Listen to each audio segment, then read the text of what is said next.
Hello everyone and welcome back to my channel. आज की इस वीडियो में हम लोग हनोल जा रहे हैं, जिसमें हम और भी बहुत सारे आसपास के मंदिर भी एक्सप्लोर करेंगे। तो रास्ते में जो भी आते हैं चीज़ें मैं आपको दिखाती जाऊंगी। अभी फ़िलहाल हम पुरोला पहुंच चुके हैं और ये आप देख सकते हैं, बहुत ही खूबसूरत सा विलेज है।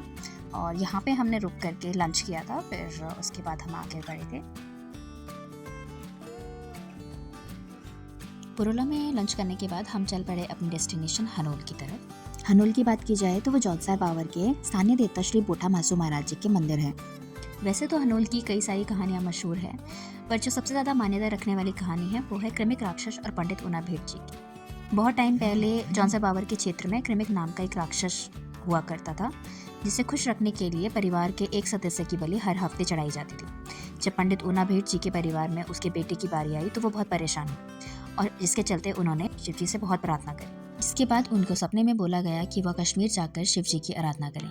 अगले ही दिन वह कश्मीर चले जाते हैं और वहाँ शिव जी की बहुत तपस्या करते हैं, जहाँ उनको शिव जी के आशीर्वाद मिलता है और साथ ही शिव जी उन्हें बोलते हैं कि अपने गाँव जाकर एक बंजर खेत में वो हल लगाएं। पंडित उनाभेट जी शिव जी की यह बात सुनते ही अपने गाँव वापस जाते हैं और वहाँ पे जो उनका बंजर खेत था वहाँ जाके हल लगाते हैं। हल लगाते हुए उनका हल एक घड़े से टकराता है, जिसमें से 4 महासू महाराज जी उत्पन्न होते हैं, जिसके बाद देवता राक्षस क्रिमिक को हरा देते हैं और उसी के बाद से जौनसार पावर का क्षेत्र 4 महासू महाराज को अपना स्थानीय देवता मानने लगते हैं। इस वीडियो में हम उन देवताओं में से 3 देवताओं के दर्शन करेंगे। ये जो आप नदी देख रहे हैं ये टॉस नदी है। कुछ लोग का मानना ये भी है कि वो क्रिमिक राक्षस इसी नदी में रहा करता था। अभी हम मोरी क्रॉस करके मतलब अभी हम पहुंचने ही वाले हैं। अभी हम हनोल, और जिस लोकेशन पे मैं हूँ देख सकते हो कितना सुंदर है। हम थोड़ा सा स्टॉप लिया है अभी।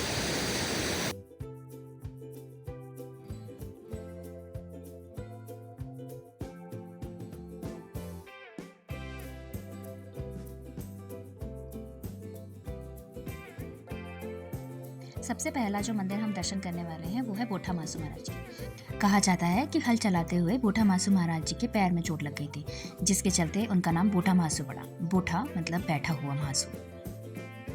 हनोल में आए हुए यात्रियों के लिए काफ़ी अच्छी सुविधा वहाँ पे दी गई है, जैसे कि आपको वॉशरूम्स का और बाथरूम में नहाने वगैरह का काफ़ी अच्छा फैसिलिटी दिया गया है, जिसमें भी कि आपको 24/7 गर्म पानी की फैसिलिटी मिलती है।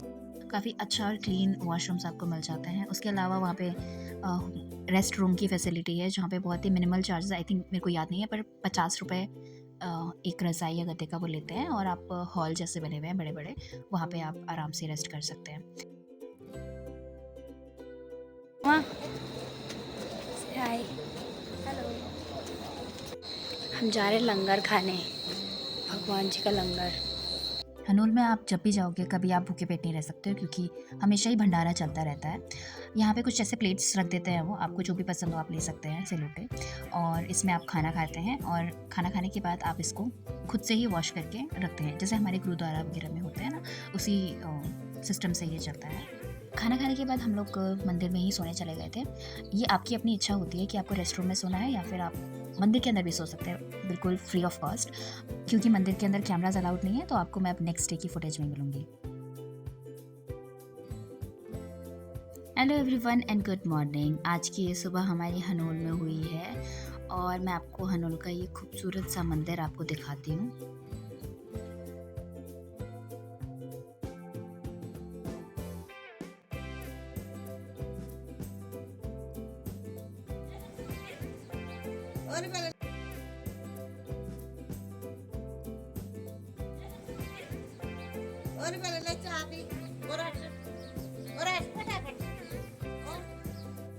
ये जो आप नदी देख रहे हैं ये टॉस नदी है, जो रास्ते में भी हमें मिली थी, और उसी के जस्ट बगल में मंदिर स्टैब्लिश्ड है। ये जो सबसे आगे वाला आप हिस्सा देख रहे हैं, यहाँ तक कोई भी इंसान जा सकता है, लड़के लड़कियाँ और कोई भी जिसको भी जाना होगा वो जा सकते हैं। उसके बाद जो आगे वाला हिस्सा रहता है उसमें सिर्फ देवता के जो वज़ीर होते हैं, जैसे राजाओं के वज़ीर होते थे ना, वैसे ही देवताओं के भी वज़ीर होते हैं, सिर्फ वो जा सकते हैं पूजा करने के लिए। ये जो आप सेक्शन देख रहे हैं, इस पर्टिकुलर सेक्शन में देवता की मूर्तियाँ रखी हुई हैं और यहाँ पे वज़ीर जा कर के पूजा करते हैं। एक रिचुअल और भी यहाँ पे काफ़ी फेमस है, जैसे जब आप वहाँ जाते हैं और वहाँ के जो पंडित जी हैं वो किसी एक बकरी पे ऐसे पानी डालते हैं और वो ऐसे कांप जाती है, तो ऐसा कहा जाता है कि भगवान आपसे प्रसन्न हैं। अगर कुछ ऐसा गड़बड़ होता है तो फिर वो कांपती नहीं है।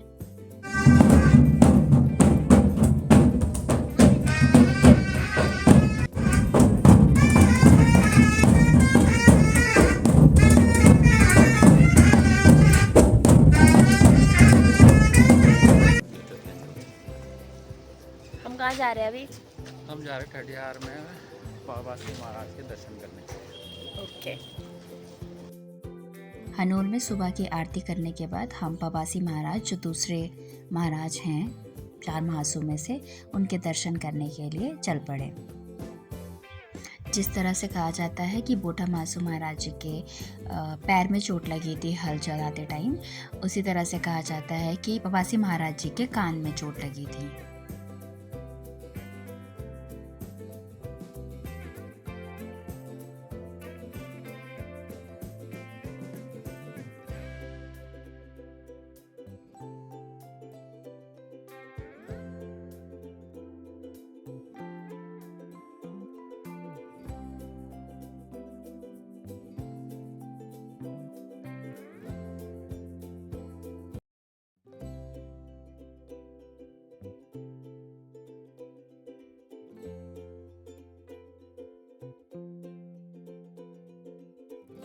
बोठा मासू महाराज जी और पबासी महाराज जी के दर्शन करने के बाद हम चल पड़े हमारे तीसरे महाराज जी के पास, जिनका नाम है बाशिक महाराज जी।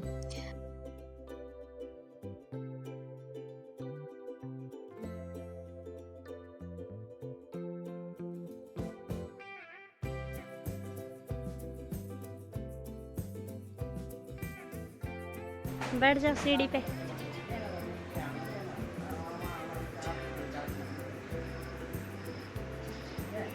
मेंदरत में मंदिर दर्शन करने के बाद हम लोग ने प्लान किया था कि हम रागी वाले शलकुड़िया महाराज जी के दर्शन करने भी जाएंगे।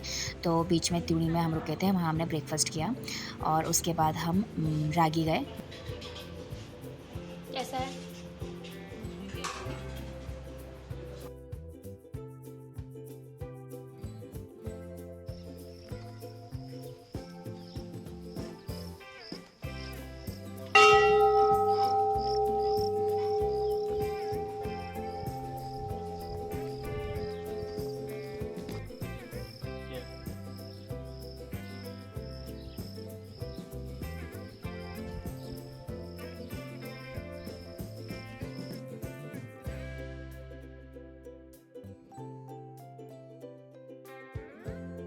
रागी एक्चुअली मेरी एक मामी है, उनका गांव है। तो हम वापस आते समय उनके जो सेब के बगीचे हैं वहाँ पे गए थे, जहाँ पे मामा जी के वहाँ पे ग्रीडिंग, सॉर्टिंग, पैकेजिंग चल रही थी एप्पल्स की।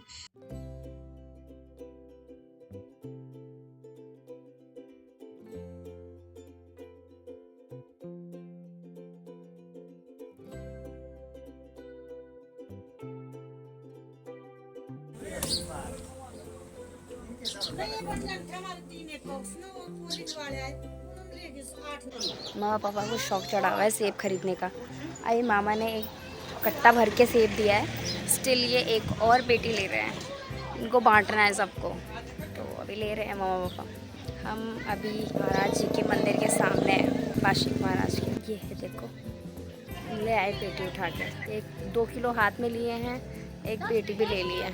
यहाँ पे एशिया का सबसे बड़ा पेड़ है। सबसे ऊंचा पेड़ का पेड़ कहाँ है? चीड़ का। अरे नदी का बनाना यार नीचे। क्या लो हो गया यार। तुझे? साथ में नदी, पेड़, साथ में ये इधर को इसको वो खुद भी तो करना नहीं बना आता। सकते हैं यार मैडम। मामा आपके पास मेरे से अच्छा फोन है। तुझे बनाना ही नहीं आता, थोड़ा सा ऐसे घुमा के। पता नहीं कैसी लड़की ले तो ऐसे बना दे, कैसे बनाऊं?